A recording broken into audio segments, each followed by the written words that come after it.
Bangla take চ্যানেলের পক্ষ থেকে স্বাগত।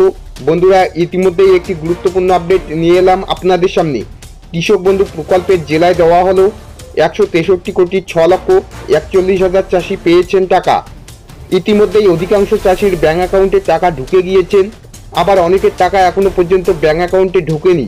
তো বন্ধুরা, যাদের এখনো পর্যন্ত ব্যাঙ্ক অ্যাকাউন্টে টাকা ঢোকেনি, আজকের ভিডিওটি তাদের জন্য। তো ভিডিওটি প্রথম থেকে শেষ পর্যন্ত কন্টিনিউ দেখতে থাকুন। আর চ্যানেলে নতুন হলে চ্যানেলটিকে সাবস্ক্রাইব করে দিয়ে পাশে থাকা বেল আইকনটি প্রেস করে অল নোটিফিকেশন অন করে দিন। তো বন্ধুরা, চলুন শুরু করা যাক। খারিফ মৌসুমে নদিয়া জেলার 6 লক্ষ 41 হাজার চাষি পেলেন কৃষক বন্ধু প্রকল্পের টাকা। ইতিমধ্যেই অধিকাংশ চাষিদের ব্যাঙ্ক অ্যাকাউন্টে টাকা ঢুকে গিয়েছে। এবার মোট 163 কোটি টাকা চাষিদের দেওয়া হচ্ছে। এবার অতিরিক্ত বৃষ্টির কারণে অনেক চাষির ক্ষতি হয়েছে। এই অর্থ সাহায্য তাদের কিছুটা হলেও রেহাই মিলবে বলে মনে করছেন প্রশাসনের আধিকারিকরা। বিধানসভা নির্বাচনের আগে চাষিদের অ্যাকাউন্টে দ্রুততার সঙ্গে এই টাকা তৃণমূলকে রাজনৈতিকভাবে এগিয়ে রাখবে। নদিয়া জেলার কৃষি উপ অধিকর্তা জয়দীপ মুখোপাধ্যায় বলেন, খারিফ মৌসুমের কৃষক বন্ধু প্রকল্পের আমাদের নদিয়া জেলায় কয়েক লক্ষ চাষির অ্যাকাউন্টে টাকা পাঠানো হয়েছে।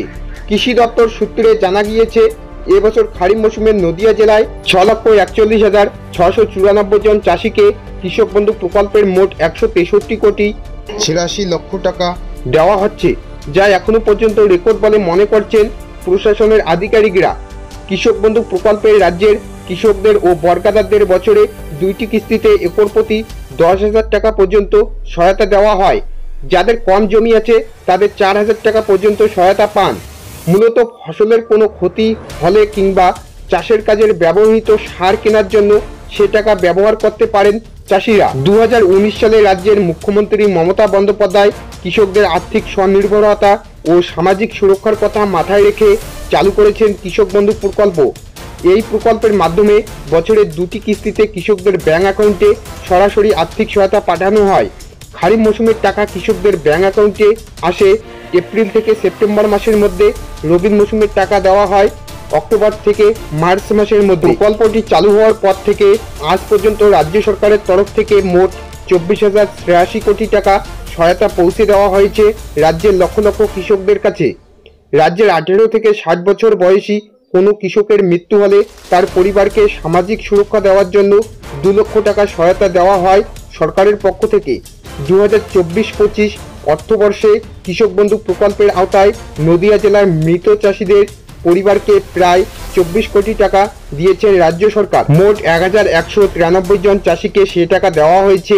2021-22 অর্থবর্ষে নদিয়া জেলার বিভিন্ন ব্লকে 1169 জন মৃত চাষি, 2022-23 অর্থবর্ষে 1600 মৃত চাষি এবং 2023-24 অর্থবর্ষে প্রায় 900 জন মৃত চাষির পরিবারকে আর্থিক সাহায্য করা হয়েছে। নদিয়া জেলার পরিষদের কৃষি কর্মাধ্যক্ষ সিরাজ শেখ বলেন, আমাদের মুখ্যমন্ত্রী মমতা বন্দ্যোপাধ্যায় সমাজের সকল স্তরের মানুষের কাছে আর্থিক সাহায্য পৌঁছে দেন।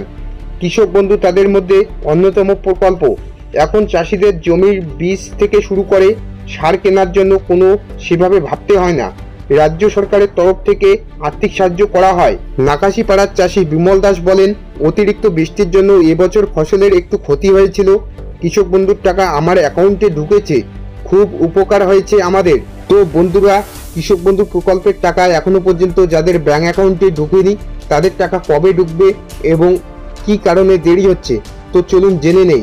রাজ্যের মুখ্যমন্ত্রী মমতা বন্দ্যোপাধ্যায় কোনো ভাষণে বলেনি কৃষক বন্ধু প্রকল্পের টাকা কোন জেলায় আগে পাঠানো হবে আর কোন জেলায় পরে পাঠানো হবে।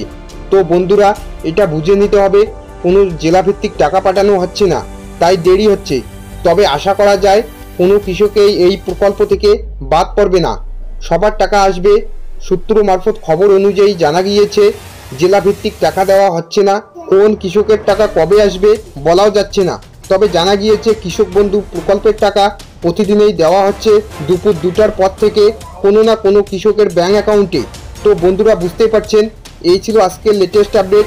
যদি এই ভিডিওটি থেকে একটুও উপকৃত হয়ে থাকেন তাহলে চ্যানেলটিকে সাবস্ক্রাইব করে দিয়ে পাশে থাকবেন।